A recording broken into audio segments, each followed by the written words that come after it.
Hola, hola, buenas noches. Buenas noches, Darío. ¿Cómo están? Buenas noches. ¿Se escucha bien el audio? Sí, sí, Muy bien. A ver, bueno, primero gracias por la tolerancia. He salido temprano, tarde de la preparatoria porque había maratónica de microbiología. Ya, a ver. He visto las teóricas que me han enviado, le comentaba hoy día a Abigail y a Varinia, son más superficiales que en gestiones pasadas. Entonces lo que vamos a hacer hoy día es puntualizar eso, pero hay cosas que sí tienen que repasar, así que los vamos a tratar de igual entender, porque hay varias definiciones que no les han dado, que usualmente en la materia de medicinas, uno específicamente en semiología, no suelen preguntar mucho de libros, ¿va? Suelen preguntar de teóricas. Así que no creo que sea la excepción. Me habían comentado que en el parcial pasado les habían puesto casos clínicos, ¿no? ¿Eran puro casos clínicos o habían preguntas así cerradas, directas? las de semio eran así, Ari, las de radios eran cerradas o directas, pero como le decía, depende, creo también de los doctores que vayan a estar encargados. Ah, ya. Está bien entonces. A ver, ¿con quiénes estamos? Adriana, Alejandra, Jessica, Eunice. Ya, está bien. Estamos varios. No sé cuántos están en el grupo de WhatsApp. Están 23 menos nosotros dos. 20 personas, de las cuales están... ¿Cuántos? A ver. 17, está bien. Está un buen número. A ver, entonces comencemos con nuestra clase. Voy a tratar de puntualizarlo. He visto sus teóricas y sí, no son tan complejas. Todo lo que tenga resaltado quiere decir que ha sido una pregunta está enmarcado en su teórica de esta cuestión. Pueden haber sí variaciones, pero como tal he resaltado todo lo que está en sus teóricas. Se ve ya la presentación, ¿no? Sí, Ariel. Muy bien. Entonces comencemos. Cuando nosotros hacemos la parte clínica, la parte del examen físico a los pacientes que tengan manifestaciones clínicas asociadas a un problema primario o secundario del abdomen, tenemos que tener un orden, ¿no? Sabemos que nosotros el orden varía en la parte digestiva. La anamnesis nunca va a variar, siempre va a ser la primera parte del interrogatorio, de la evaluación que nosotros hacemos a los pacientes, y el orden del examen físico va a ser el siguiente.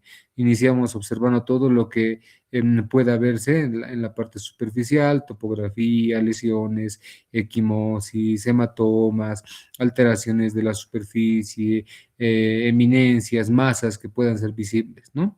Al momento de la auscultación, identificamos ruidos intestinales como los ruidos hidroaéreos, algunos soplos que podrían evidenciarse en la región abdominal.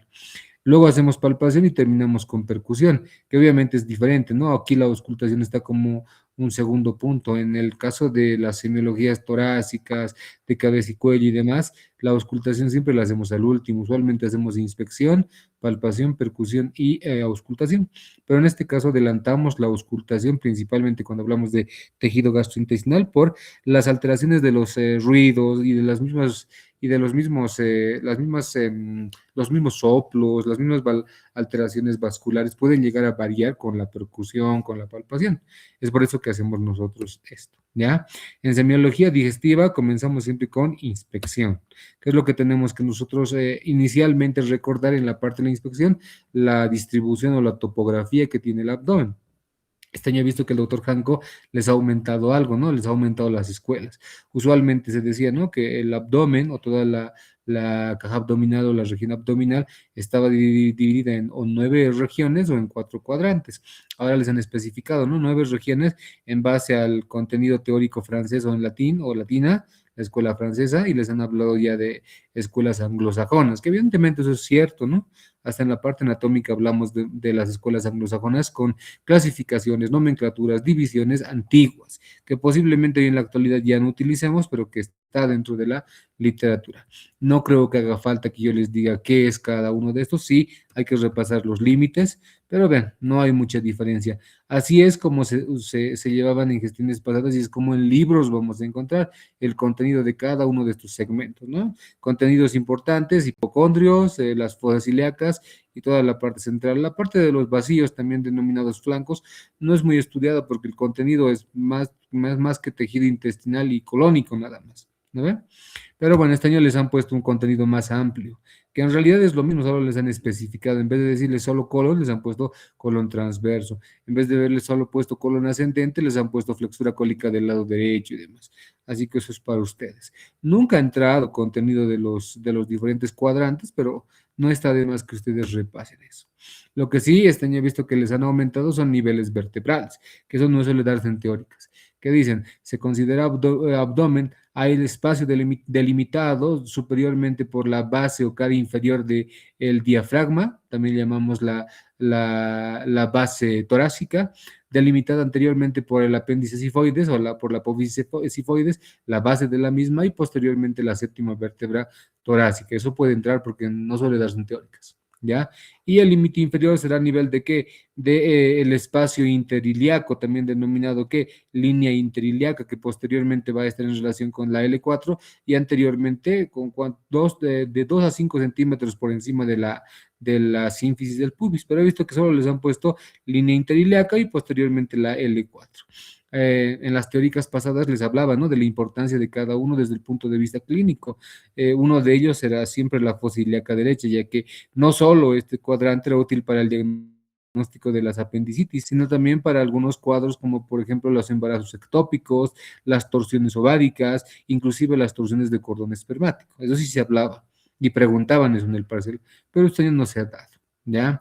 ¿Qué más te hablaban en las clases teóricas? Las delimitaciones de quién? De la pelvis, ya que inferiormente al tórax se continúa con un espacio denominado la pelvis, ¿ya? Entonces tenemos que repasar el estrecho superior y el estrecho inferior de la misma. Si bien la cavidad abdominal, como habíamos dicho, llega hasta ese punto imaginario trazado entre ambas crestas ilíacas, algunos libros entre ambas espinas ilíacas anterosuperiores, hacia abajo tendremos la pelvis.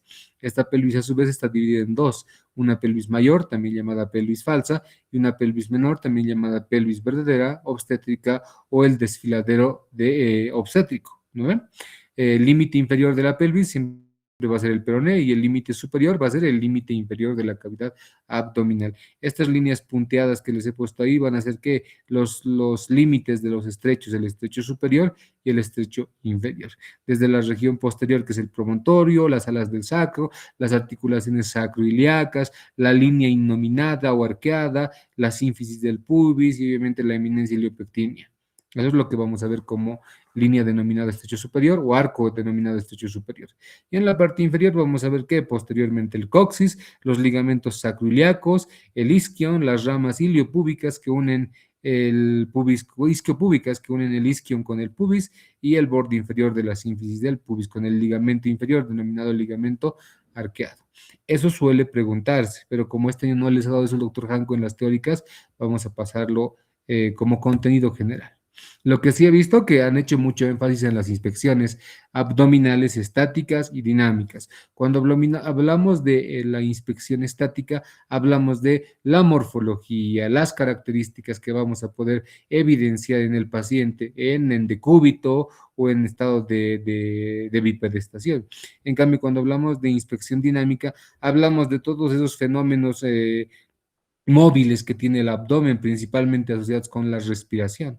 Vamos a hablar de cuáles son los movimientos en la respiración del masculino, del femenino, inclusive del pediátrico. Lo que sí he visto es que les han dado dos términos, ¿no? Macroesplácnico, microesplácnico, referente al volumen o al tamaño abdominal. Se denomina macroesplácnico aquel individuo que tenga un abdomen abultado, globoso, tenso, distendido y abundante en tejido celular subcutáneo. En cambio, se denomina microesplácnico al paciente que tenga un abdomen excavado, ¿ya? Que tenga prominentemente que los bordes subcostales y también que tenga predominantemente las crestas ilíacas y las espinas ilíacas anterosuperiores. Esa es la diferencia de los dos extremos. Hay diferentes tipos de formas abdominales, ¿no? Están los abdómenes con ombligo prominente o ombligo eventrado, tenemos los abdómenes con distensión en mitad superior, distensión en mitad inferior, y también vamos a ver, si dividimos en tercios, distensión en tercio inferior. Cada uno se asocia a diferentes trastornos. Cuando hablamos de distensión abdominal generalizada, pero con ombligo deformado, no así eventado, sino deformado, hablamos de qué? De pacientes con obesidad, de pacientes que tienen acumulación de líquido y acumulación de gases, en este caso el meteorismo. ¿A ver? Cuando hablamos de abdómenes que tengan distendidos la mitad superior, o si quieren ustedes la parte superior, hablamos de pacientes que tienen patología dilatada del estómago, gastritis, distensión gástrica, quistes pancreáticos y algunos carcinomas, ¿no? Carcinomas pancreáticos, carcinomas hepáticos, carcinomas gástricos.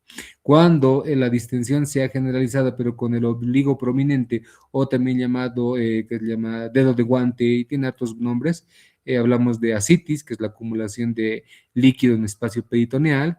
Vamos a hablar de tumores de gran dimensión, inclusive algunas alteraciones abdominales asociadas a hernias umbilicales, hernias inguinales.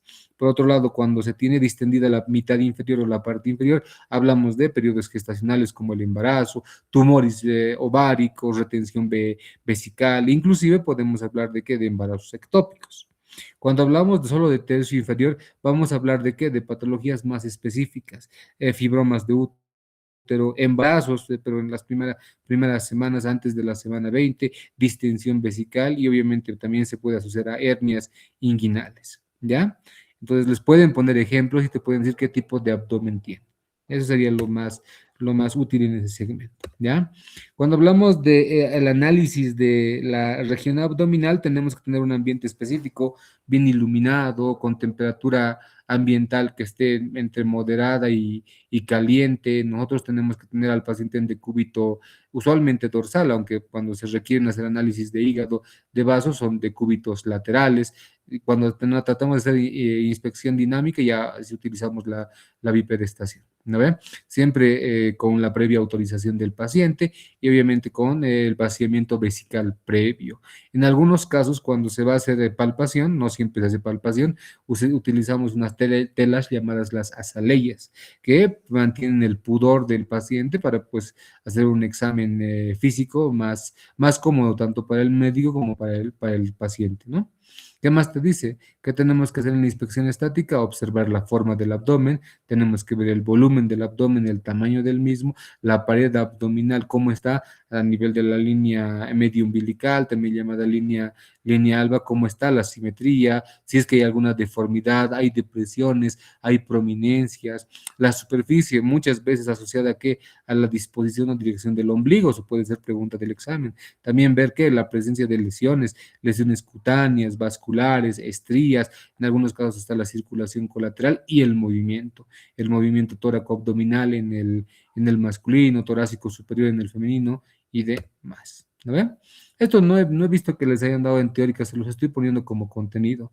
¿A qué se le considera abdomen normal? ¿Ya? Que es un abdomen excavado, también llamado microesplácnico. ¿A qué se le denomina abdomen globoso, también llamado macroesplácnico? ¿Y a qué se le denomina abdomen globoso patológico? ¿Ya? El excavado y el globuloso a expensas de panículo adiposo son normales en pacientes con desnutrición y obesos, ¿no? Pero el globoso, a expensas de contenido líquido y o de tumores, ya es un abdomen más patológico. ¿Qué dice la literatura? Existen perímetros abdominales masculinos versus femeninos. Siempre el perímetro abdominal masculino va a ser mayor al femenino. Uno, por la disposición de las costillas. Dos, por la disposición del panículo adiposo. ¿No ve? Esto va a depender mucho de la edad, de la constitución, del biotipo, como pueden ver ahí. ¿No ven? Pero bueno, se considera abdomen normal a un abdomen plano, levemente abombado en la parte inferior, cilíndrico en sentido antero-posterior. En algunos pacientes, como en los pediátricos, es globoso, excavado en los pacientes asténicos, atléticos, y globoso en pacientes con biotipo pícnico, brevilíneo. ¿Ve? El perímetro no les han dado este año, pero por si acaso, acuérdense, 88 centímetros más menos 1 centímetro en las mujeres, 102 centímetros más menos 1 centímetro en los varones. Esto obviamente puede variar, pero está eso, ¿ya? Dentro de los tipos patológicos de abdomen, he visto que les han mencionado solo tres. Este el abdomen globoso, el abdomen en batracio, también llamado asociado a citis, y el abdomen en delantal. Por lo demás, no he visto que les hayan hablado mucho de abdomen en batea, tampoco en abdomen en tabla, pero es igual importante. Características del abdomen globoso, ¿en qué patologías vamos a encontrar este tipo de abdomen? Un abdomen con el ombligo muchas veces alterado, un abdomen que sea tenso, que tenga la piel tensa, es un abdomen propio de un paciente con obesidad central, mórbida, eso es lo más común.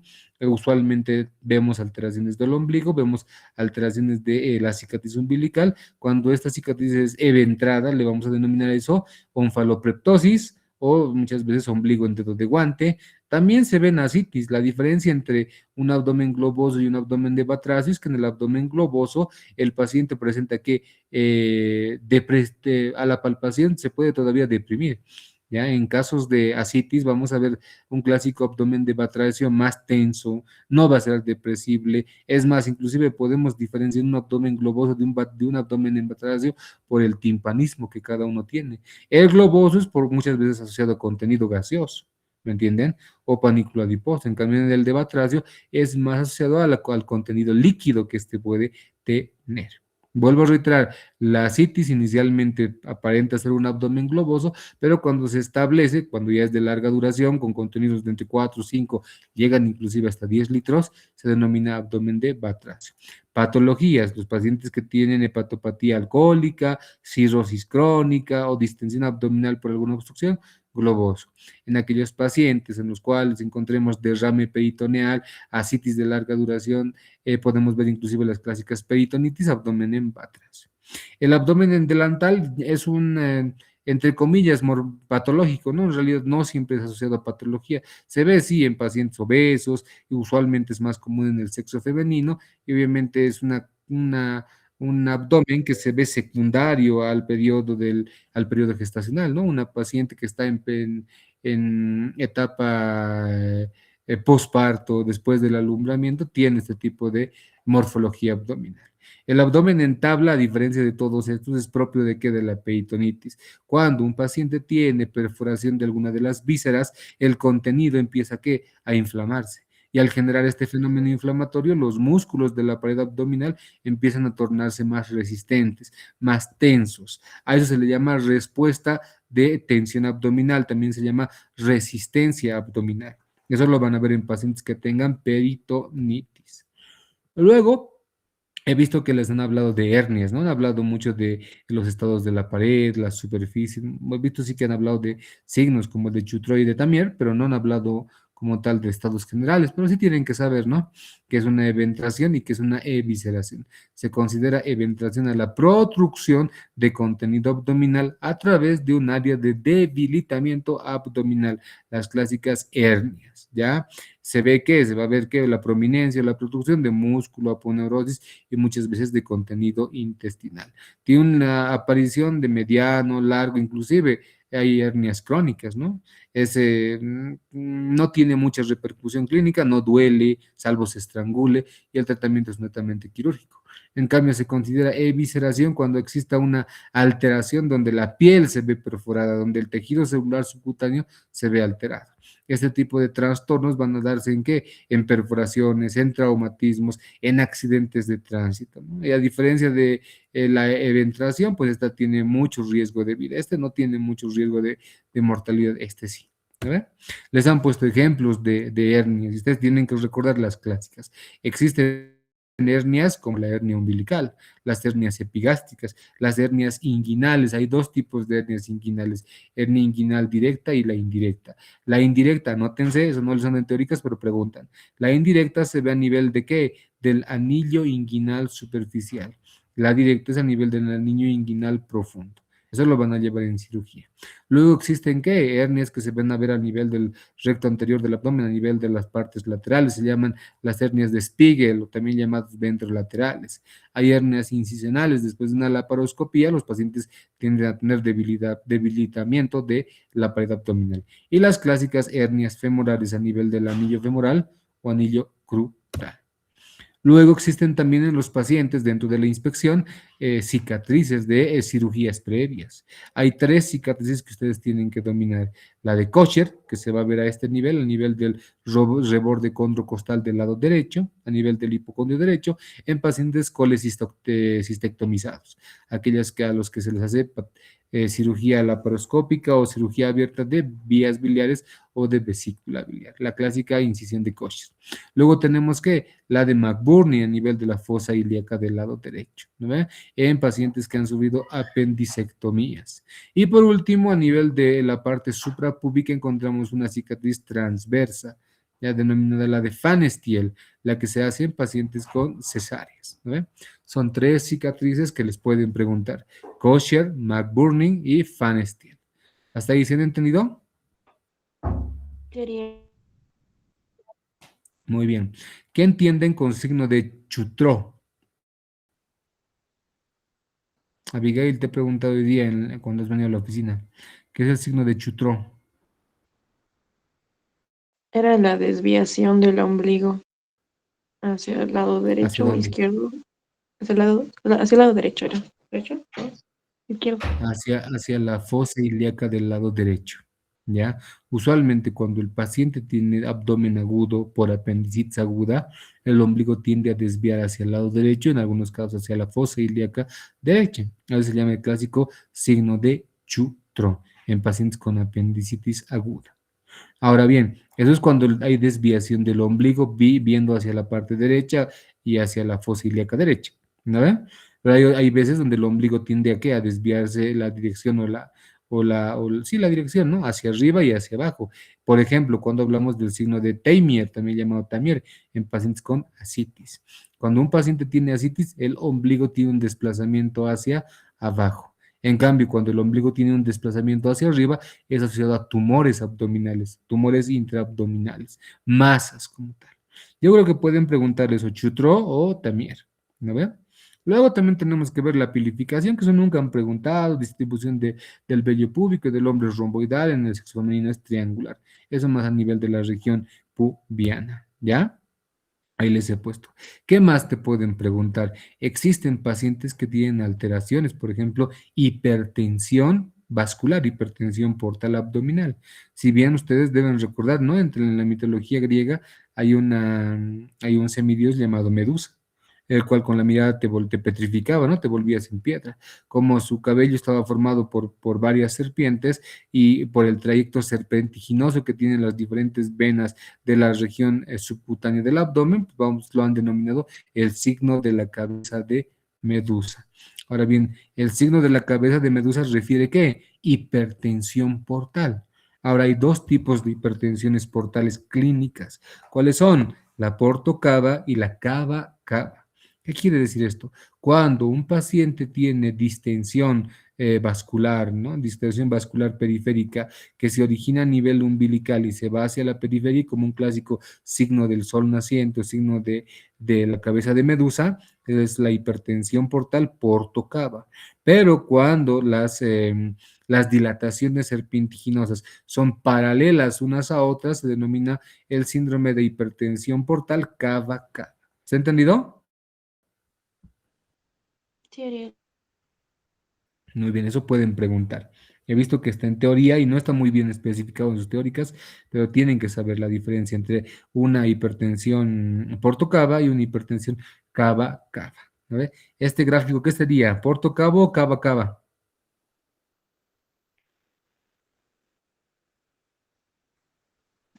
Cava, cava.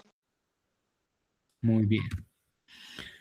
Existe también en la inspección del abdomen algunas lesiones cicatriciales, principalmente a nivel de las fosas ilíacas, ¿no? Fosa ilíaca derecha, fosa ilíaca izquierda. Existen dos tipos de alteraciones a ese nivel. Son denominadas las clásicas que estrías. Hay estrías rosáceas, también llamadas rojizas o vinosas, y estrías blanquecinas, también llamadas perladas. ¿Qué dice la literatura? Cuando hablamos de estrías de larga data, hablamos de las estrías blanquecinas, las estrías perladas. En cambio, cuando hablamos de estrías de reciente data, hablamos de estrías de coloración rojiza, vinosa.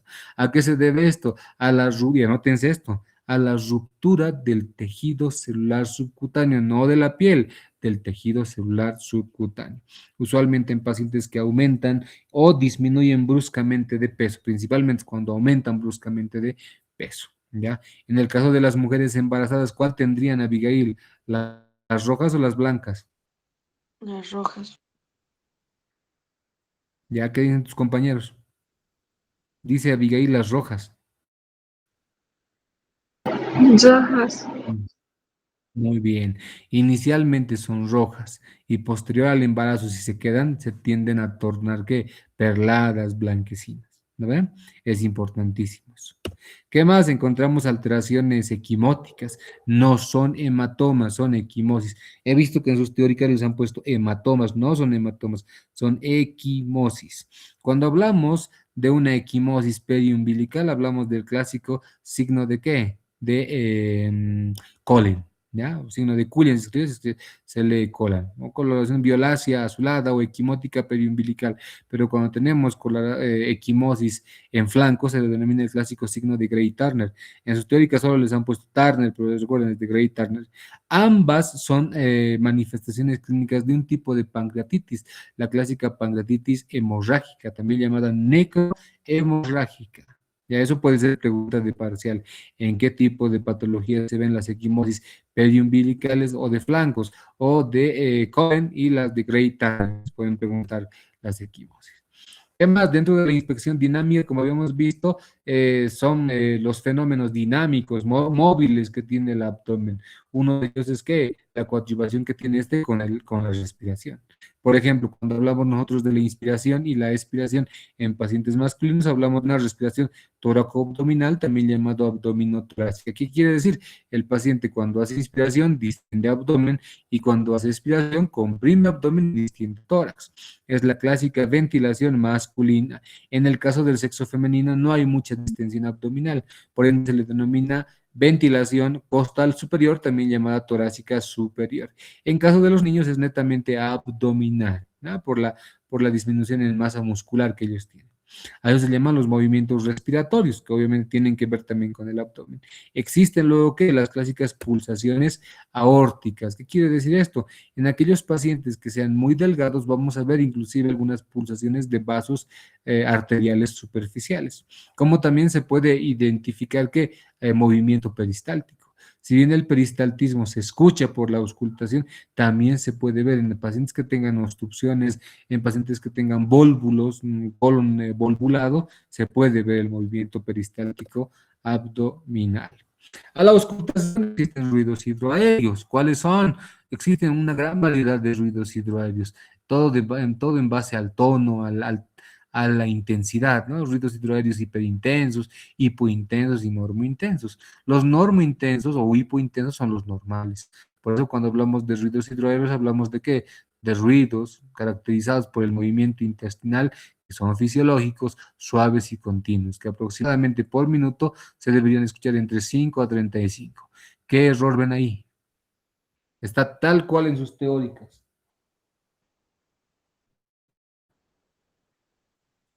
Abigail, ¿qué has leído tú cuando has llevado esta práctica? Creo que era 30, pero es que esta teórica dio mi doctora, así que teníamos que ver su video. Pero, ¿qué error ves ahí? El tiempo, aunque no deben estar acompañados de dolor, dependería. Ya, pero quiero que me digan respecto a la cantidad. ¿Qué opinas, Abigail? Creo que no es el correcto, pero no era 30. Bueno, me acordaría. Si ustedes ven en Internet, este valor está así en Internet, hasta inteligencia artificial, pero han debido ver ustedes en libros de semiología. Hay libros de semiología que te dicen que deberíamos cuantificar hasta 3 minutos. No sé si han visto el libro de Suros. En Suros dice eso, ¿no ve? ¿Sí o no? Entonces van a tener mucho cuidado. Cuidado en su rute de gastro cuando estén rotando en cuarto año, les pregunten lo mismo.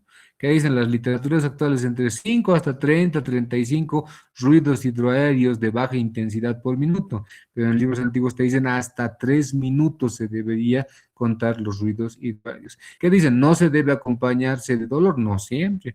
Hay pacientes que tienen peristaltismo intestinal muy acelerado, por ejemplo, en la irritación intestinal por alimentación, o algunos le denominan ¿cómo se llama esto? La intoxicación gástrica, o ¿cómo se llama esto? Se llama distrés gástrico, ¿no? Usualmente nosotros le denominamos indigestión, ¿no? Esos pacientes tienen dolor abdominal y tienen ruidos hidroaéreos. No quiere decir que el ruido hidroaéreo no siempre esté acompañado de dolor.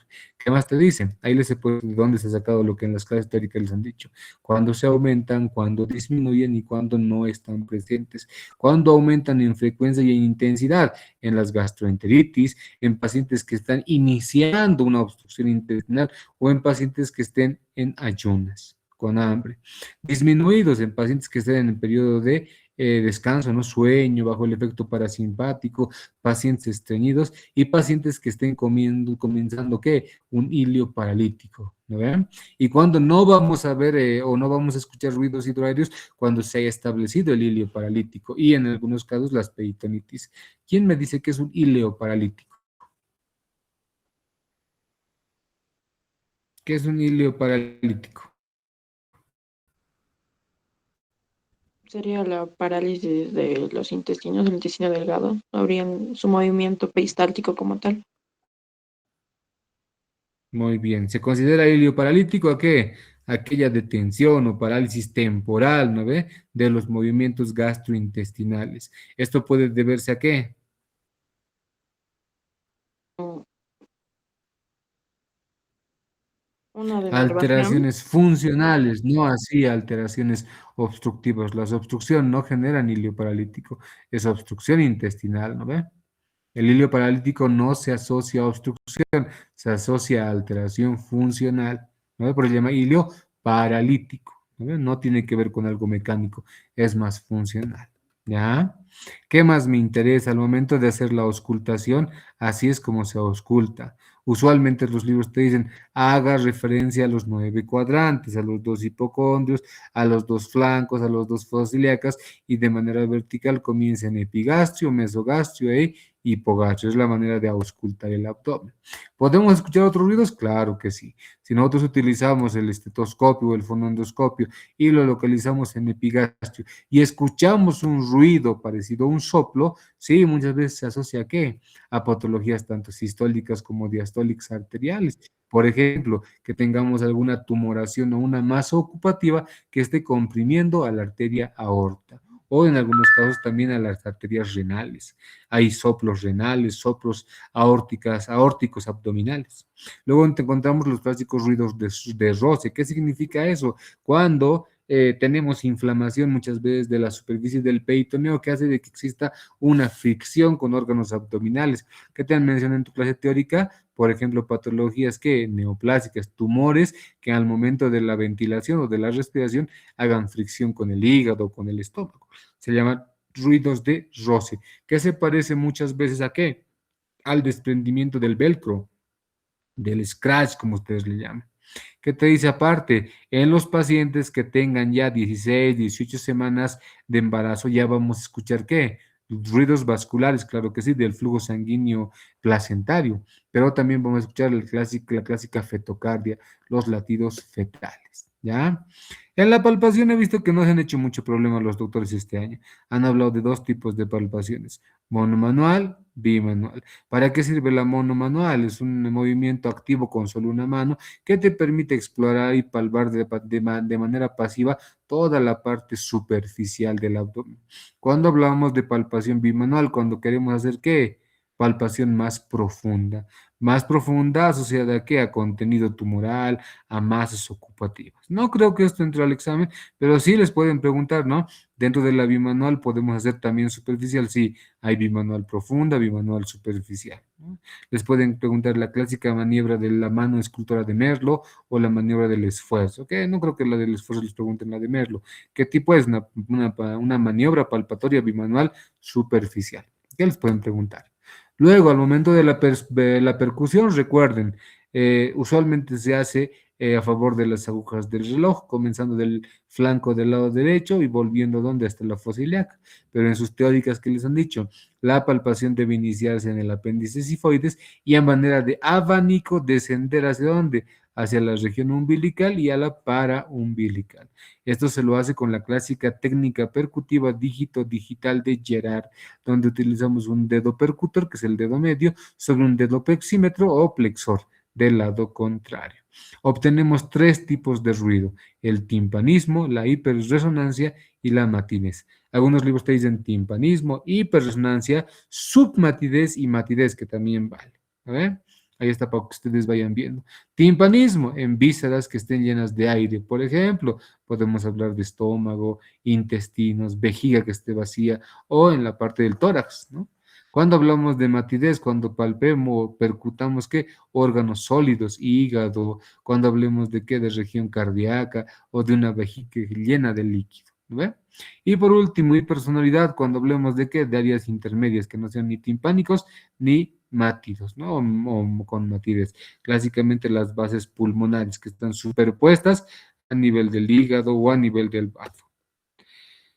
Patología de vías biliares, no he visto que les hayan mencionado mucho, pero sí he visto que les han puesto signo-sintomatología. ¿Qué les han puesto? La principal manifestación clínica que tiene un paciente con patología hepática o de vía biliar es el dolor abdominal en hipocondrio derecho. ¿Asociado a qué? Asociado a dolor de víscera hueca, o sea, es un clásico cólico. ¿Ve? Hay dos tipos de dolores, esto me ha gustado, un dolor hepático y un dolor biliar. Los dolores biliares siempre son cólicos asociados a distensión de víscera hueca. Ejemplo, dolor vesicular, dolor cístico, dolor colédoco, dolor pancreático o dolor pancreático coledociano. Se asocia más a qué? A vías biliares, a víscera hueca. En cambio, cuando hablamos de un dolor sordo, también llamado latente, un dolor continuo de intensidad leve a moderada y obviamente que usualmente no se asocia a víscera. ¿Qué tipo de dolor es? El dolor hepático. No existe signo patognomónico ya en medicinas, pero en su clase teórica les han hablado, ¿no? Que cuando hablamos de dolores sordos se asocian a hepatitis o a problemas hepáticos. No siempre se cumple, pero esto es lo que les han dicho en teóricas. ¿Qué más? Luego les han dicho el síndrome colestásico, un conjunto de manifestaciones clínicas que tienen como característica principal éstasis del contenido biliar. ¿No ve? Ejemplo, la ictericia, coloración amarillenta de piel y mucosas, la coluria, que es la intensidad de la coloración de la orina, una orina que se parece al té o a la Coca-Cola, usualmente cuando hay aumento de las bilirrubinas conjugadas, acolia, ausencia de color en las heces blanquecinas, ¿ve? Y prurito, que usualmente no se asocia directamente, ¿qué te dice? Inicialmente aislada al cuadro colestásico, ¿no? No siempre se ven pacientes que ya están estableciendo una patología biliar, pero constantemente cuando el paciente va refiriendo esto, nos hace pensar pues, en retención de sales biliares. Los pacientes que tengan retención de sales biliares por gravedad usualmente tienden a tener mucho prurito en la planta de los pies o en la palma de las manos. Lo que sí lo han sacado y duele mucho que lo hayan sacado son definiciones de colelitiasis, cólico biliar, colecistitis, colangitis y coledocolitiasis. ¿Quieren que les explique o después, cuando ya pase su parcial, ustedes los repasan? Por si acaso, Ariel. Por si las moscas, ¿no ve? Muy bien. Sí. A la presencia de una o más de uno o más litos dentro de la vesícula biliar. Cuando este es asintomático, se le llama colelitiasis. Usualmente se ve en pacientes obesos, en pacientes que tengan hipertrigliceridemia o mujeres embarazadas. ¿Cómo se diagnostica? Con ecografía abdominal. La presencia de cálculos sin síntomas, colelitiasis.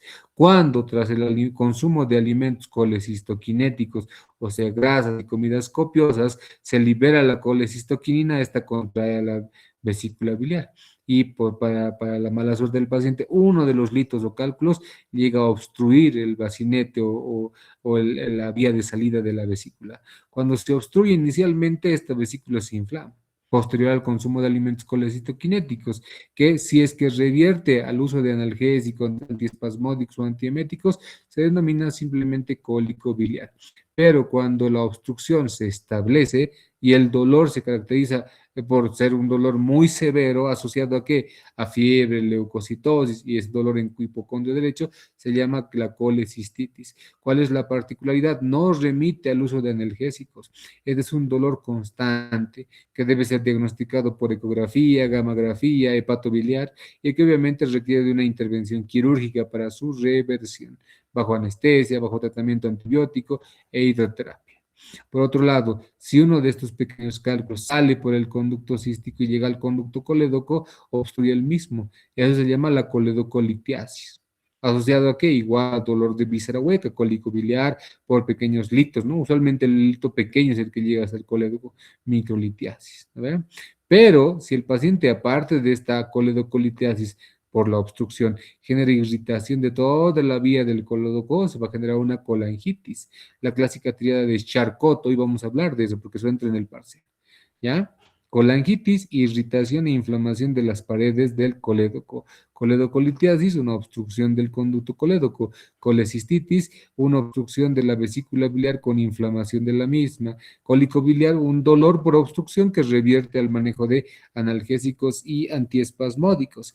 Y colelitiasis a la presencia asintomática de litos en la vesícula biliar. Ya tienen que saber. ¿No ve? ¿Qué más? Antes les hablaban de estos síndromes, ya lo han sacado síndrome neurológico, encefalopatía hepática, ictericia, asitis y hemorrágica. Solo se ha mantenido, ¿qué? Síndrome ictérico. También se los he puesto esto, no creo que entre al parcial, pero pueden ponerle si es que les quieren hacer daño, ¿no? Les han puesto antecedentes de patología hepatobiliar, ¿no? Consumo de fármacos, consumo de alcohol, alimentación de alimentos colecistoquinéticos, pacientes que tengan antecedentes de hígado graso o también llamado esteatosis hepática, transfusiones previas y sexualidad por patologías infecciosas virales como la hepatitis B o el virus de la inmunodeficiencia y antecedentes familiares de neoplasia hepática, cáncer, hepatitis en la familia o simplemente que litiasis biliar. ¿Qué más te ha dicho en la literatura? Que hay fármacos que son altamente hepatotóxicos como el acetaminofeno o el paracetamol. Cuando un paciente tiene una dosificación diaria de más de 2 gramos, puede generar hepatotoxicidad. Así también como los fármacos antituberculosos. Abigail, no, Abigail ya te he preguntado, a ver, Fabricio, ¿estás en la clase?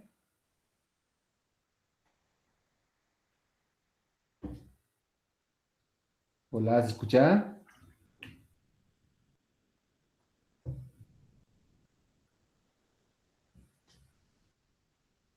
Hola, hola, ¿se escucha? Sí, Ariel, pero no está Fabri. Muy bien, ¿quién está? A ver, Varinia.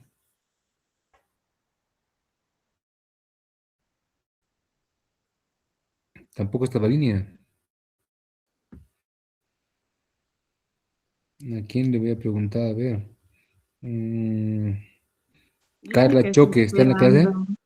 Ariel, ¿Mm? Mary está esperando en la sala de espera, dice. No hay nadie en sala de espera, mira. Se ha debido ir. Debe Ya, vamos a preguntarle a quién. Alejandra. Sí, doctor. Alejandra. De todo el tratamiento antituberculoso, ¿cuál es el más hepatotóxico? Eso suele darse en teóricas pasadas.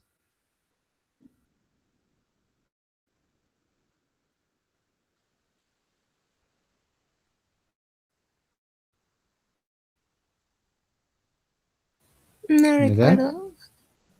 ¿Se acuerdan? Hay uno que No, es no lo. ototóxico, otros que son hepatotóxicos, ¿nadie? ¿Quién se acuerda? ¿La isoniazida? No, Ya, muy bien, ¿no? La isoniazida, en algunos casos inclusive se ha visto pacientes que ante la piracinamida igual hacen hepatotoxicidad, ¿no ve? Entonces, en pacientes que estén con tratamiento antituberculoso, igual hay que analizar el hígado. El consumo del alcohol, no sé si se han dado cuenta, pero son valores muy grandes, ¿no ven? Se cree que nuestro cuerpo tiene umbrales de riesgo, ¿no? Muy de intoxicación por alcohol. Se cree que el varón tiene un umbral de riesgo de más de 40 gramos de alcohol al día y la mujer más de 30 gramos de alcohol al día. Pero no, hay pacientes que llegan inclusive a los 60 gramos y aún así siguen tolerando el alcohol. En el varón puede variar, ¿no ven? Entonces es importante eso, antecedentes. Luego, esto sí va a entrar en su examen. Ya les han sacado la clasificación de Kramer, antes entraba la clasificación de Kramer. Ahora, en el estudio de la ictericia, que es la acumulación de las bilirrubinas que van a pigmentar la piel y las mucosas de color amarillo, se puede inclusive hacer clasificación clínica, se puede hacer clasificación por el tipo de ictericia, ¿ya? ¿Qué les han puesto sus teóricas? Hay clínica asociado al nivel de las bilirrubinas totales. ¿Qué se cree, no? Porque esto puede variar. Se denomina ictericia clínica aquel paciente que tiene bilirrubina total sérica superior a los 2,5 miligramos por decilitro de sangre. ¿Qué quiere decir esto? Que tú vas a ver ya ictericia cuando tengas más de 2,5 miligramos de bilirrubina total. Se llama detección inicial cuando el paciente empieza a tener que por debajo de estos 2,5 y por encima de estos de 2 a 3 miligramos de litro. Usualmente entre el 70 al 80% de todos los pacientes que hacen ictericia van a hacer ictericia cuando la bilirrubina total es entre 2 a 3. Cuando estás seguro por la clínica y por el valor, cuando esté más o igual a 2,5. Pero hablamos de ictericia franca cuando la bilirrubina esté con más de 15 miligramos por decilitro. Es una verdadera hiperbilirrubinemia. Hay muchos libros que te dicen, no, tome en cuenta 3, pero no, estos ya son más patológicos, ¿no? Que pueden llegar inclusive a generar encefalopatía ictérica, intoxicación neuronal. No todos los pacientes que se tornan ictéricos son pacientes hepatópatas. Hay la pseudoictericia en pacientes que consumen grandes cantidades de betacarotenoides, como por ejemplo, ¿qué? La hipercarotenonemia, en pacientes que van a consumir mayor cantidad de zanahorias y demás. ¿No ven? La diferencia de la ictericia real es que los pacientes que tienen estados de hipercarotenonemia no hacen tinción de mucosas, hacen más cutánea. En cambio, la verdadera ictericia tiñe también mucosas. Luego hay 4 tipos de ictericias. La ictericia amarillenta, o si quieren ustedes un amarillento pálido, una ictericia alimonada, flavínica se llama, la rubínica, que es la ictericia amarilla rojiza, la verdínica, que es la amarilla verdosa, y la melánica, que es una amarilla café o más oscura. Cada una se asocia a problemas en la vía del metabolismo de la bilirrubina. ¿Qué quiere decir? Si tú tienes un problema a nivel de qué? De la conjugación inicial de la bilirrubina, cuando un glóbulo rojo se destruye por hemólisis, el macrófago es el encargado de sintetizar un tipo de bilirrubina. ¿No ve? La bilirrubina no conjugada. Cuando hay grandes cantidades de hemólisis, también llamada lesión prehepática, la ictericia es flavínica. ¿Cuándo va a ser rubínica? Cuando la alteración se dé a nivel del hepatocito, porque después de la absorción de la bilirrubina no conjugada, este ingresa al hepatocito para que se dé la glucuronoconjugación. ¿Me entienden? Si se ve alterada la parte hepática, el paciente va a tener una ictericia rubínica más rojiza, hepatitis o daño hepatocelular. Verdínica, cuando después de que la bilirrubina se conjuga, esta junto al líquido biliar va a emerger y va a acumularse en la vesícula biliar o directamente al torrente intestinal. ¿A eso cómo se le llama? Se llama la ictericia verdínica, cuando hay alteraciones obstructivas, colestasis le llamamos, o poshepática. Y a la melánica cuando la ictericia se torna más oscura. Y usualmente se da también en síndromes colestásicos, pero crónicos, ya con tiempos de evolución mayor. Entonces hay una prehepática también llamada flavínica, hay una hepática también llamada rubínica, hay una verdínica llamada ¿qué? Obstructiva, poshepática, colestásica, y una melania cuando es la misma, pero es crónica. ¿Se ha entendido? Sí, Muy bien. Les he puesto una tabla que ya les han sacado, pero creo que es importante que ustedes lo tengan, ¿no?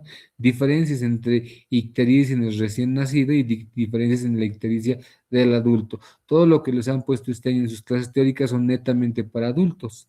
La otra, que va a ser la clasificación de Kramer, que va a ser por dimensiones, por zonas, va a ser para pacientes pediátricos recién nacidos, neonatales. Esto es para ustedes, para que ustedes lo vayan leyendo. Vean, es bien importante los rangos de bilirrubina. En un paciente neonatal, menos de 5 miligramos al nacer. En cambio, en el adulto, menos de 1,2, de 0,8 a 1,2. Es diferente. El niño nace con mayor cantidad de bilirrubina. Por eso tienden a ser más ictéricos.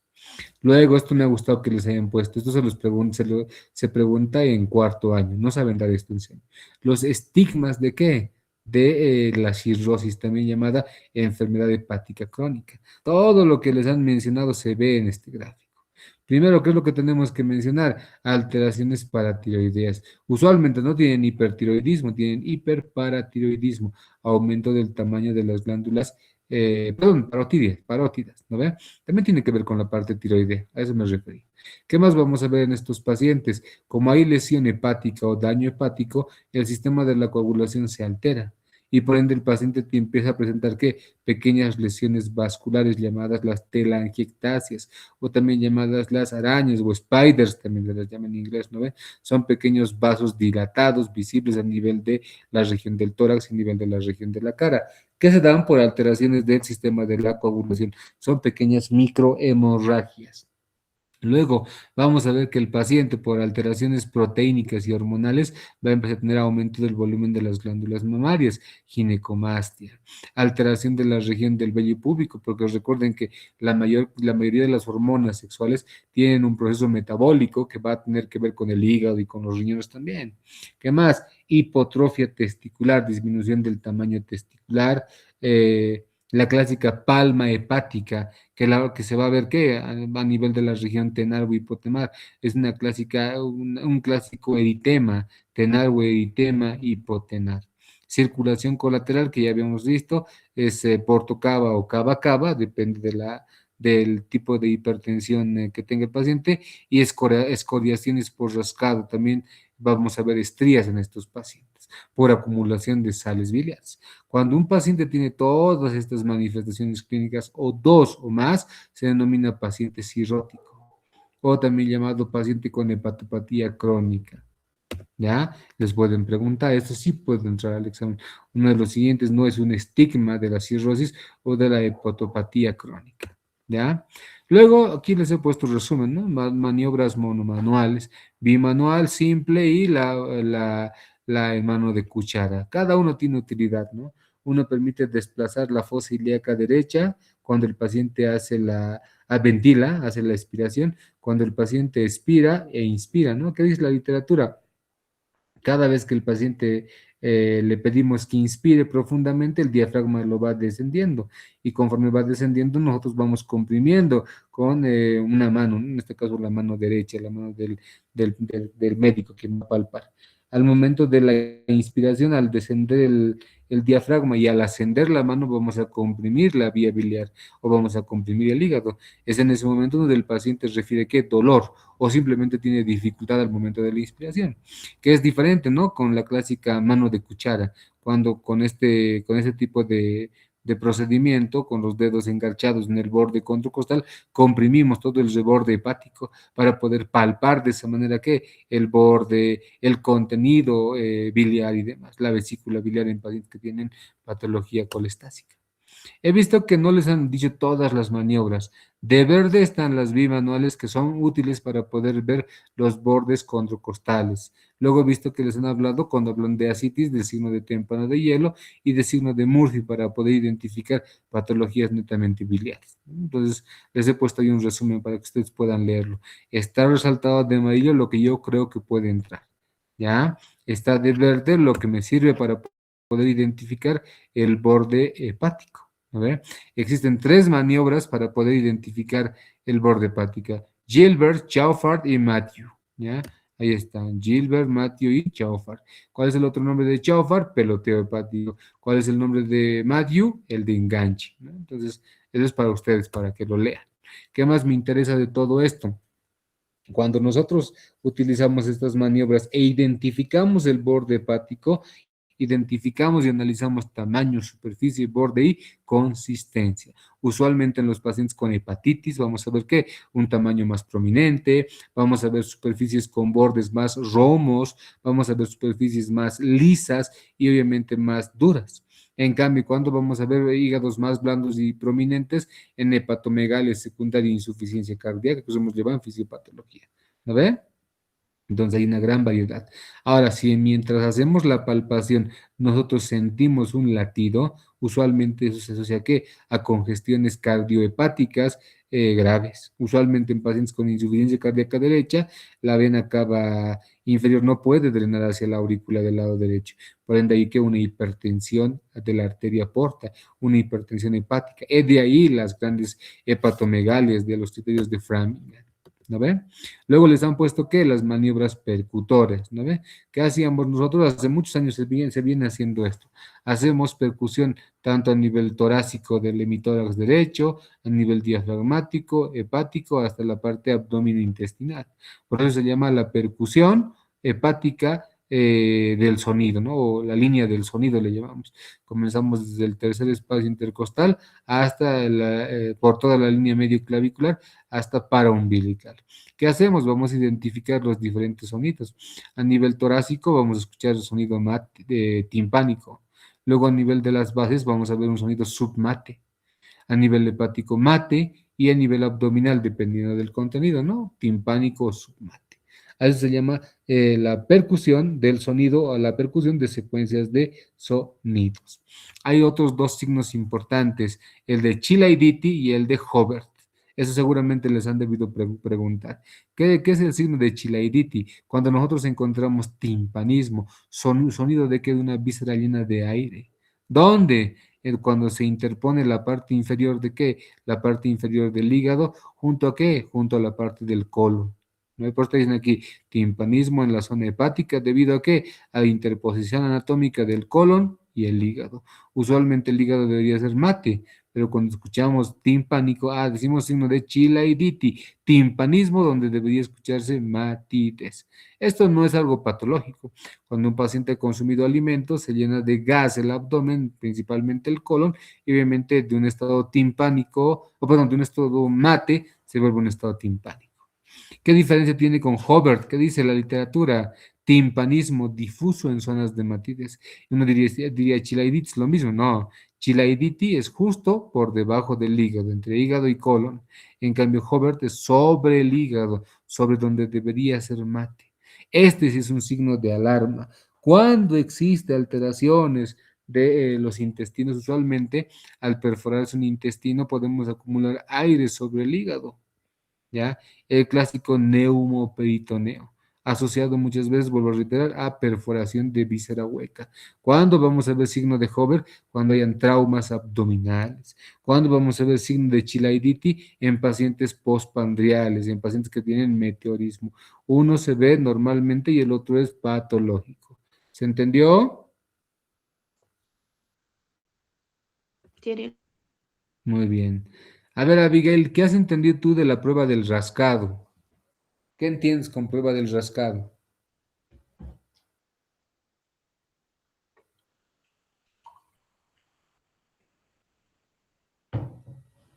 Mm,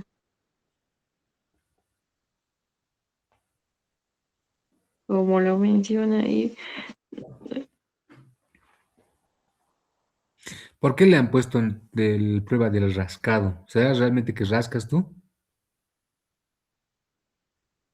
en su presentación dice que se rasca suavemente la piel del abdomen ascendiendo desde la fosa ilíaca.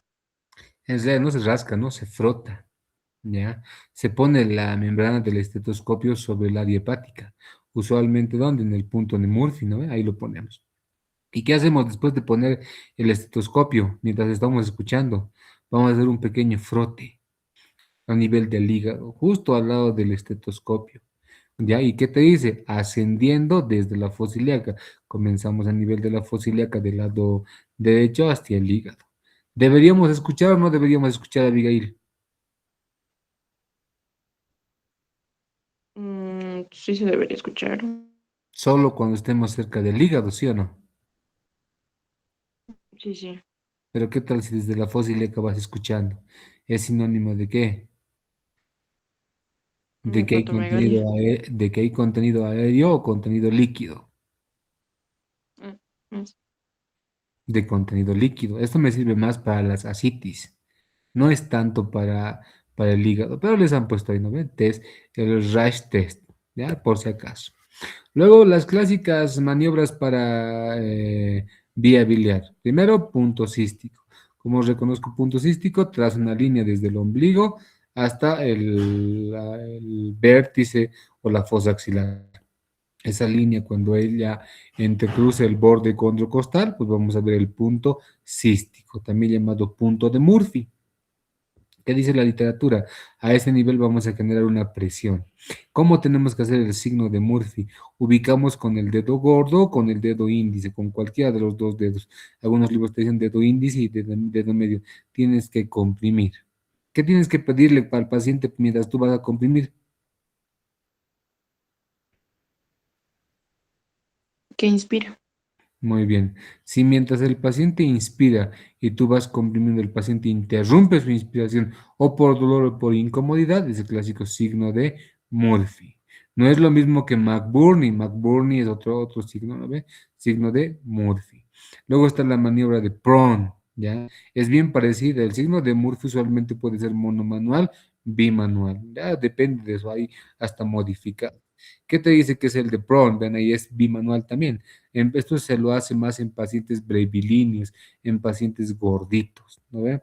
El examinador va a utilizar sus dos dedos pulgares. ¿Sobre dónde? Sobre el punto cístico. Y le vamos a pedir lo mismo al paciente. Inspire, por favor, pero vamos a hacer una presión más profunda. Es como un Murphy modificado, ¿ya? No les han hablado de la maniobra de Bucciari o de Chiari, pero sí les han hablado del signo de Terrier, también llamado Courvoisier-Terrier. ¿Qué te dice? Vamos a, una vez identificado con el punto cístico, vamos a tratar de palpar la vesícula biliar cuando ésta esté distendida. ¿Qué quiere decir esto? Si tú palpas una vesícula biliar distendida, pero que no refiere el paciente dolor, es el clásico signo de Terrier, también llamado Courvoisier Terrier. ¿No ve? Usualmente eso se va en tumores extrahepáticos, en tumores biliares, ¿ya? No duele a la palpación. En cambio, todos los demás signos colestásicos o de patología biliar son muy dolorosos. Triada de Charcot y pentada de Reynolds. ¿Es lo mismo? Sí, es lo mismo, pero se le añade dos síntomas, el de Reynolds. Muy bien, ¿qué se le añade? Era la confusión mental y el shock. Sí. ¿Qué tipo de shock?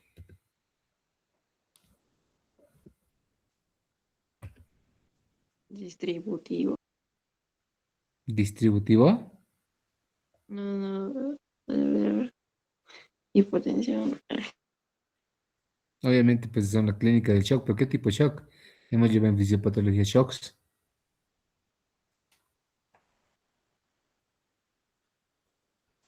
Nada, Abigail. No, perdón. Ya me estabas diciendo hace rato, si hace edema, ¿qué tipo de shock sería?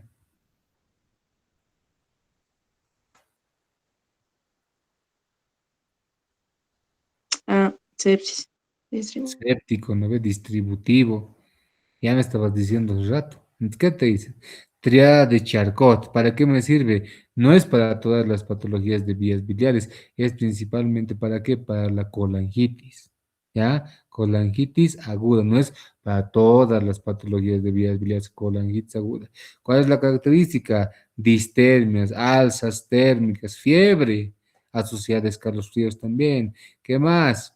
Ictericia. ¿Qué más? Dolor en el cuadrante superior derecho o en hipocondrio derecho.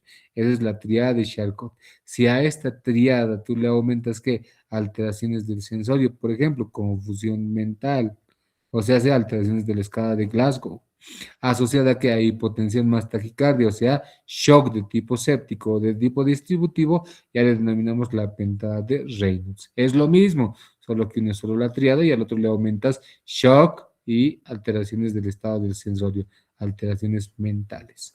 Esa es la diferencia. Y les han dicho en teóricas, tal cual, ven, ahí está. De los dos, ¿cuál es importante? El de Reynolds. Si el paciente tiene shock y tiene alteración del estado de la conciencia y confusión, es una emergencia médica. Pero si está con TRIA de Charcot, pienso, ¿no? En varias patologías, colangitis, obstrucción, ¿me entienden? Muy bien. Y al final les hemos puesto esta tabla que igual en teoría se ha visto que les han puesto. ¿No ve? Ahí está la clasificación de la ictericia: prehepática, hepática, poshepática, hemolítica, hepática y obstrucción o de obstrucción o obstructiva. ¿A qué se debe la prehepática? A lesiones perdón, a destrucción de eritrocitos con liberación de hemoglobina procesada así en bilirrubina. ¿De qué tipo? ¿Conjugada o no conjugada? Una No, conjugada. muy bien. Aquí el paciente tendrá coluria, colia, no tiene alteraciones de la orina ni de las heces. ¿No ve? ¿Qué más te dice? Aquí vamos a ver predominio de la bilirrubina indirecta, también llamada no conjugada, porque todavía no ha llegado al hígado para la glucuronoconjugación. Una vez que esta bilirrubina no conjugada por la circulación sanguínea llega hacia el hepatocito, se da la conjugación. Ahora bien, si tienes daño en el parénquima hepática o una hepatitis hepatocelular, daño en las células, no se va a dar la conjugación. Y si no se va a dar la conjugación, se va a denominar esto daño hepático. ¿Ve? Aquí se puede alterar la captación de la bilirrubina no conjugada, se pueden alterar las enzimas que van a generar la glucuronoconjugación y las proteínas que se encargan de liberar la bilirrubina hacia los canalículos hepáticos. Hay varias patologías. En la prehepática siempre hablamos de hemólisis. En cambio, en las hepáticas hablamos de varias patologías inflamatorias: hepatitis aguda, sepsis, cirrosis hepática, inclusive enfermedades de las proteínas como Rotor, Gilbert, Dubin-Jones, Krieger-Nacar, varias patologías. Poshepática obstructiva, ¿obstrucción de qué? De litos a nivel de la vía biliar, que se va a caracterizar por qué. Aquí sí se va a conjugar la bilirrubina, aquí sí va a haber hiperbilirrubinemia conjugada, aquí sí va a haber alteraciones de la orina. ¿Cómo va a estar la orina? Y con mucho color, ¿por qué? Porque como no está saliendo por la vía biliar, por las heces no tienen color, están con acolia. Pero como no puede eliminarse la bilirrubina por las heces, va a pasar al torrente sanguíneo y va a darle color a la orina, más intenso, la coluria. Y como hay acumulación de sales biliares en la sangre, el paciente va a debutar ¿con qué? Con prurito. Inicialmente no se asocia a la clínica, pero tiene esa sensación de comezón o escorzor. ¿Asociado a qué? A coledocolitiasis, o sea, obstrucciones, y a procesos como qué: cáncer pancreático, tumores pancreáticos, gastrinomas. ¿Se ve? Eso. Hasta ahí, ¿se ha entendido? Kirill. Muy bien. Semiología renal. No les han puesto mucho de anamnesis, no les han puesto signos específicos, ¿no ve? He visto que directamente se han ido ¿dónde? A la inspección. No, perdón, a la parte de antecedentes, ¿no? Lo que el paciente refiere. Se han saltado todo esto. Lo he separado de igual para explicarles. Trastornos de la evacuación de la orina, sí ha entrado. Para esto lo que tienen que leer siempre van a ser definiciones, que son alteraciones del volumen, alteraciones de la frecuencia. Usualmente un paciente orina 0,5 a 1 ml por kilogramo de peso por hora, pero en tus clases teóricas dicen 1500 ml por día, bien redondo.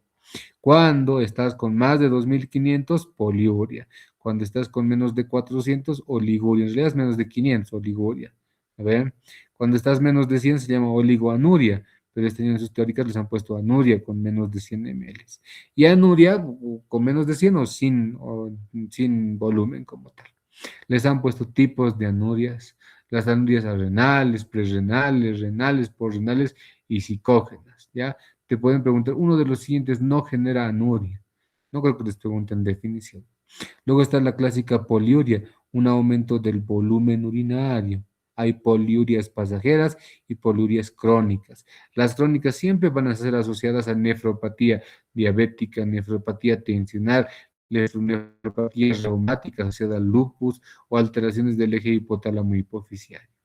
¿Qué más luego les han puesto? Polaquiuria, aumento de la frecuencia, pero no así del volumen. Disuria, dificultad para orinar. Oliguria, orinar poquito, menos de 400 ml, como habíamos dicho. Hematuria, presencia de rastros hemáticos en orina. Tenesmo vesical, ese deseo continuo, doloroso, ineficaz de tratar de miccionar o orinar. Clásico paciente con prostatitis. Enuresis, también llamada incontinencia urinaria, es la incapacidad que tiene el esfínter vesical para poder retener el volumen urinario. Clínica, la inspección, edema, ¿no? Edema, ya sea edema bipalpebral, edema en miembros inferiores, edema abdominal. ¿Qué más vamos a ver aparte? La clásica facies renal, edema bipalpebral o biperiοrbitario. El clásico signo de la fobia, cuando tú comprimes áreas que están, ¿qué? Áreas dérmicas óseas, cuando este edema va quedarse ahí marcado ante la presión digital de un lugar determinado, cara antero interno de la pierna, dorso de la pierna. Por otro lado, también vamos a ver qué, la asitis, como un tipo de edema, ¿no ve? La anasalgia, como el edema generalizado. Clásico edema renal. Es un edema que distiende la piel, una piel blanquecina, brillante, y que más te dice indoloro. Cuando hay edemas dolor, ya más se asocia a una patología cardíaca. Puntos renureterales. Hay 3 puntos. Hay puntos anteriores, puntos laterales, puntos posteriores. En su teórica solo han mencionado anterior y lateral, no han hablado de posterior. Pero tienen que recordar ustedes, ¿no ve? Los anteriores, ¿cuáles van a ser? Van a ser los subcostales, van a ser los ureterales superiores, ureteral medio y la ureteral inferior. El subcostal, ¿cómo lo voy a reconocer? Se va a encontrar a nivel del reborde condrocostal de la décima costilla o del décimo cartílago costal cuando este se intercruza con el recto anterior del abdomen. El ureteral superior es una línea que se intercruza entre la línea umbilical horizontal y el recto lateral del abdomen. La umbilical media, ¿entre qué? Entre igual el recto lateral del abdomen o recto anterior del abdomen y la línea interilíaca. El inferior, que suelen preguntar, no se puede palpar en el abdomen, tiene que sí o sí, en el caso de la mujer o en el caso del hombre, por vía inguinal, ¿no? En el caso de la mujer, inclusive en el tacto vaginal se hace. ¿Qué más? Otros puntos, puntos laterales. Les han puesto 3. El suprailíaco lateral, el espinoso y el punto renuretral inguinal. Ahí están, les he puesto los 3. El suprailíaco lateral se encuentra, ¿qué? A 1 centímetro por encima de las crestas ilíacas. ¿No ve? Justo por la parte media, la línea medio axilar. En cambio, el supraintraespinoso se va a encontrar a nivel de la espina ilíaca anterosuperior. ¿Qué te dice? 1 centímetro por dentro o medialmente. Y el otro que es el punto renuretral inguinal a nivel de del conducto inguinal. El orificio externo del conducto inguinal es un punto renuretral inguinal. Posteriormente no les han mencionado, pero hay 2. Uno que es el costo vertebral, también llamado punto de Gullón, y el costo muscular. Cada uno sirve para algo, les pueden preguntar en el examen. El costo vertebral sirve para palpar la emergencia del doceavo nervio intercostal. En cambio, el costo muscular, ¿a nivel de qué? Se va a encontrar a nivel de los ramos perforantes posteriores del mismo doceavo nervio intercostal. ¿Ya? Entonces les pueden preguntar eso. Cuidado con que les pregunten puntos. La vejiga usualmente no se palpa, pero ¿en qué pacientes podemos ver? En pacientes con prostatitis o pacientes que tengan tumoraciones en regiones del hipogastrio, ¿no? Usualmente. Maniobras, tenían que mencionarles todos o les han mencionado 5. Israel, Gullón, Goelet, Wellington y Montenegro. Es para ustedes, lo van a leer. No creo que entre en el parcial, esto entra más en los ECOES, pero igual, tienen que repasar. Usualmente suelen preguntar el de Wellington, ¿no ve? Es una variobra de qué, de la Goelet. Es uno que se utiliza en SLITs en pacientes con obesidad. ¿Ya? Unos son palpaciones en decúbito lateral, otro en decúbito dorsal, otro cuando tienen un punto de apoyo en una silla, otro cuando tienen puntos de apoyo de miembros superiores en las sillas y demás. Y el de Montenegro cuando es en decúbito ventral, el clásico peloteo anterior. En percusión sí les pueden preguntar, ¿no? Los clásicos fenómenos de retirada. Cuando tú le haces percusión al paciente y este salta y más, se escapa hasta de la consulta por el dolor. Esta es la clásica puño y percusión de Murphy, cuando utilizamos el borde cubital del puño del lado izquierdo o derecho, cualquiera de los dos. Y la puño y percusión de Giordano, que va a utilizar, ¿qué? El borde cubital de la mano. no del puño, es la diferencia. Es positivo en pacientes que tienen problemas de inflamación hepática, la clásica pielonefritis. Auscultación, hay una gran variedad de sonidos que podemos escuchar. Podemos escuchar sonidos sibilantes, inclusive podemos escuchar soplos de las diferentes arterias renales. ¿Qué te dice? Usualmente el abdomen no brinda ruidos como tal, pero podemos escuchar soplos sistólicos de la aorta o podemos ver, auscultar fístulas arteriovenosas a nivel de la parte renal. Hay varios puntos para la auscultación. No les han puesto, pero ahí está un resumen de la diferencia que existe entre la insuficiencia renal aguda y la enfermedad renal crónica, antes llamada insuficiencia renal crónica. Páncreas, lo mismo se pregunta. Te pueden preguntar, ¿no? ¿Cómo delimito la zona pancreática? Se hace un triángulo. ¿Cómo se llama ese triángulo? Se llama el triángulo de Chaufart, también llamado zona de Chaufart. Límites, ¿no ve? La línea media supraumbilical o sifoumbilical, trazo desde el apéndice sifoides hasta el ombligo. Y luego la otra línea entre el ombligo y el vértice de la axila, pasando por el reborde costal. Y el otro es el reborde costal. A ese triángulo se denomina triángulo de Chaufart o área de Chaufart, también llamada zona pancreático-coloduodenal. ¿No ven? ¿Qué más te dice? Que va a ir dentro la cabeza del páncreas y también parte del colon. En algunas patologías se puede palpar, como por ejemplo los gastrinomas, tumores en el páncreas. ¿No ve? ¿Qué más? En los pseudoquistes pancreáticos. Por otro lado, en algunos pacientes con pancreatitis aguda, vamos aparte de ver lesiones a nivel del triángulo de Chaufart, la clásica equimosis periumbilical y las equimosis de flanco, con el otro signo llamado signo de Trousseau. Alteraciones tromboflevíticas que vamos a ver que asociados a tumores de páncreas que pueden tener un trayecto descendiente por los miembros inferiores. Métodos que les pueden preguntar acá, método de Groth y método de Maley-Gut, que les pueden preguntar.